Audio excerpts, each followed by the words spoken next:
Hello friends, कैसे हैं आप। आई एम किरण अरोरा। आज का हमारा टॉपिक है रिस्पेक्ट योर रिसोर्सेज। रिसोर्सेज क्या क्या हैं हमारे आसपास। अगर आप नज़र दौड़ाएं तो हमारे जो रिसोर्सेज हैं वो है वाटर, एयर और जो भी वेजिटेशन है हमारे आसपास, एनिमल्स हैं हमारे आसपास, और बहुत सारी चीज़ें जो भी हम घर में यूज़ कर रहे हैं वो सब रिसोर्सेज ही हैं। चाहे वो फ्यूल हो, चाहे वो फर्नीचर हो, चाहे वो हमारे कन्वेंस हो, चाहे वो हमारे इलेक्ट्रॉनिक डिवाइसेस हो, वो सब रिसोर्सेज हैं। क्या लेकिन हमने इन चीज़ों की रिस्पेक्ट करना सीखा है? क्या हमने ये सीखा है कि ये रेयर हैं और हमें इनकी वैल्यू करना बहुत ज़रूरी है? क्या हमें ये पता है कि ये सब लोगों के पास नहीं है? क्या हमें ये पता है कि इनका हमारे पास होना, भरपूर मात्रा में होना, क्लीन होना, हाइजीनिक होना भी एक बून है, हमारे लिए एक वरदान है।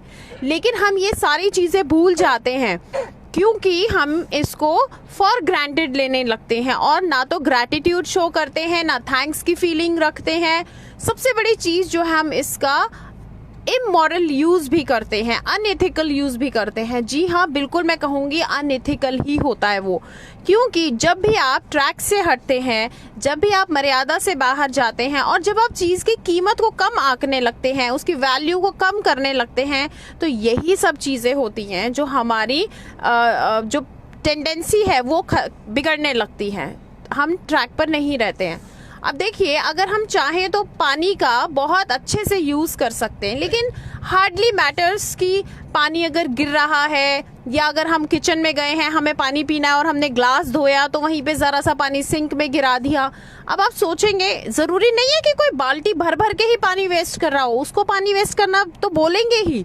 लेकिन अगर आप हर छोटी छोटी एक्टिविटी में पानी यूज़ करते हैं और आप ये वहाँ पर ऐसा किया जा सकता है कि उस पानी को भी स्टोर कर लिया जाए, तो वो भी बचत में और उसके अच्छे यूज़ में आता है। जैसे अगर हम बात करें पानी की, तो पानी जो है बूंद बूंद बचा रहे हैं आप, ठीक है, बिल्कुल। और ऐसा हमने सुना है कि जो पाइप लगाकर धो रहे हैं वो भी मत कीजिए, बाल्टी में ये बकेट यूज़ कीजिए। ये सब तो कॉमन चीज़ें हैं। लेकिन जैसे आप गए, आपने पानी पिया या पानी पीना है, तो ग्लास को टैप चलाई और ग्लास धोया और पानी वहीं सिंक में गिरा दिया। उसकी बजाय आप एक बर्तन वहाँ पर रखिए। कुछ भी साफ चीज़ जब आप धो रहे हैं तो आप उस पानी को अलग चीज़ में स्टोर करते जाइए, वो नहाने के काम में आ सकता है पानी। और अगर आप सब्जियां धो रहे हैं तो उस पानी को स्टोर कीजिए अलग बर्तन में, वो पानी पौधों में डालने के काम आ सकता है। और अगर आपने कपड़े धोए हैं और जो पानी बचा है, उसी पानी से आप घर के बाहर की चीज़ें धो सकते हैं, प्लस उसी पानी से पोछा भी लगाया जा सकता है। इस तरीके से अगर आप देखेंगे तो मैक्सिमम यूज़ जब हम रिसोर्सेज का करते हैं, उनकी रिस्पेक्ट करते हैं, तो हमारे पास चीज़ें बढ़ने लगती है और जगह से बरकत हमें आने लगती है। और अगर बात करें हवा की, तो एयर के लिए हमें क्या करना है? ठीक है, हम जहाँ ज़रूरी हो वहीं गाड़ी या बाइक या स्कूटी का प्रयोग करें, और नहीं तो साइकिल है, रिक्शा है और यूज़ करें, और कार पूल करें। इसके अलावा हमें सबसे बड़ी जो चीज़ है, ट्रीज़, पेड़ लगाएं, क्योंकि प्रकृति का भी जो है ना ऋण, वो हमारे ऊपर है और हमें इसे चुकाना ही होगा। जैसे हम और इंसानों के साथ जो हमारे कर्म है, वो कहते हैं ना, भुगतने पड़ते हैं, बैलेंस करने पड़ते हैं, कार्मिक अकाउंट होता है, इसी तरह इस प्रकृति के साथ भी हमारा अकाउंट होता है। तो पेड़ पौधे आपको लगाने ही हैं, और लगाने के बाद उनकी केयर भी करनी है। ऐसा नहीं है कि बस पेड़ लगा दिया तो काम खत्म और उसके बाद वो पेड़ सूख रहा है, मर रहा है और हम लोग ध्यान ही नहीं दे रहे हैं। तो प्लीज़ प्लीज़ ऐसा ना करें, आप उसकी केयर भी करें, उसको बड़ा करें, पालें अपने बच्चे की तरह। और इसके बाद आता है फ्यूल। फ्यूल जो होता है, चाहे गाड़ी का हो, चाहे जो गैस स्टोव में हम यूज़ कर रहे हैं, फ्यूल हर जगह हम यूज़ कर रहे हैं, उसको भी आप बहुत अच्छी अच्छी ट्रिक्स को फॉलो करके, टिप्स को लेकर के, यूट्यूब से, गूगल से, आप उसको भी अच्छे से यूज़ कर सकते हैं। और बड़ी सिंपल सिंपल टिप्स हैं, जैसे कि कुकर में अगर स्टीम में ही ज़्यादा पकाएं, विसल्स कम दिलाएं आप, तो ज़्यादा फ्यूल सेव होता है। स्टीम में कुकिंग जो होती है वो फास्ट होती है। फ्लेम को चेक करना कि वो जो बर्तन है उसी के अंदर सिमट रही है, बर्तन के साइड से बाहर नहीं निकल रही है। हो सकता है किसी किसी को ये बातें सब सिली लगें कि हम ये क्या डिस्कस कर रहे हैं, लेकिन ये सिली ही बातें हैं जो हमारे बहुत बड़े बड़े बिल्स को कंट्रोल करती हैं और हमारी नेचर को, कहते हैं ना, बूंद बूंद अगर हम सब लोग मिलकर बचाने लगेंगे तो समुद्र सागर भी भर जाते हैं बूंद बूंद से। तो हमें जो है अपने आसपास भी अवेयरनेस फैलानी है कि किस तरह से कुकिंग की जाए कि हमारे जो रिसोर्सेज हैं वो कम से कम यूज़ हों। और इसके अलावा सबसे बड़ी चीज़ जो मैं कहूँगी, हम जो खाना जूठा फेंकते हैं ना, इसको कम करना है। या तो अपनी थाली में उतना ही लीजिए जितना आप खा पाएँ, उतना ही ले थाली में, व्यर्थ न जाए नाली में। ऐसी का एक कहानी मैं आपको सुनाती हूँ, रतन टाटा की है। एक कहानी है रतन टाटा की। जब वो जर्मनी में खाने के लिए गए थे, रेस्टोरेंट में जब वो खाना खा रहे थे, तो वहां पर उन्होंने बहुत सारा जूठा खाना छोड़ा और अपना बिल पे किया और चलने लगे।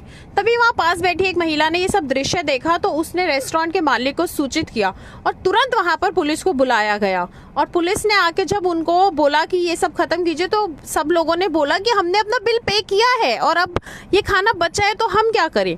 तब वहां से जवाब आया कि बेशक पैसे आपके हैं, लेकिन संसाधन समाज के हैं।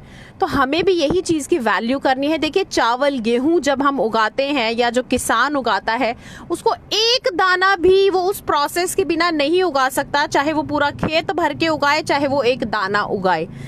अगर किसी फसल को पकने का टाइम 3 महीने है, तो ऐसा नहीं है कि मुझे पूरा खेत भर के उगाना है तो 3 महीने लगेंगे और एक दाना ही तो बनाना है, चले एक दिन में बन जाएगा। नहीं ना, वही प्रोसेस है, उतनी ही मेहनत है।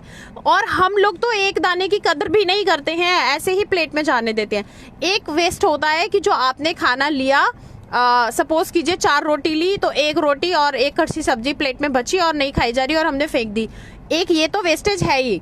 इसके अलावा एक वेस्टेज और हो रही है, जैसे अगर आपने अपनी थाली ली और उसको फिनिश कर लिया, अपने अकॉर्डिंग फिनिश कर लिया, लेकिन जरा वापस सिंक में रखने से पहले उस थाली में दोबारा नजर डालें, उसमें देखें कि कितने चावल के दाने अभी भी उसमें बाकी हैं।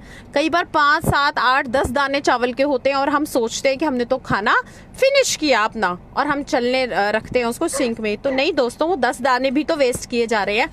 तो जब आप, और अगर आप गुरुद्वारे में जाएंगे ना, बंगला साहिब में, वहाँ ये चीज़ सिखाई जाती है। अगर आप लोगों ने सीखी हो, देखा हो, नोटिस किया हो, वो लोग बोलते हैं एक भी कण नहीं होना चाहिए थाली में। इनफैक्ट वो तो फिंगर से उसको बोलते हैं आप चाट भी लीजिए।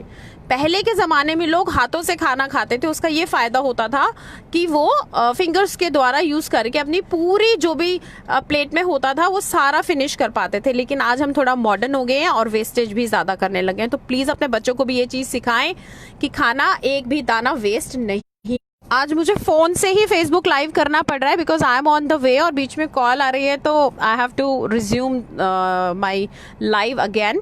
Please cooperate with me, sorry for the inconvenience.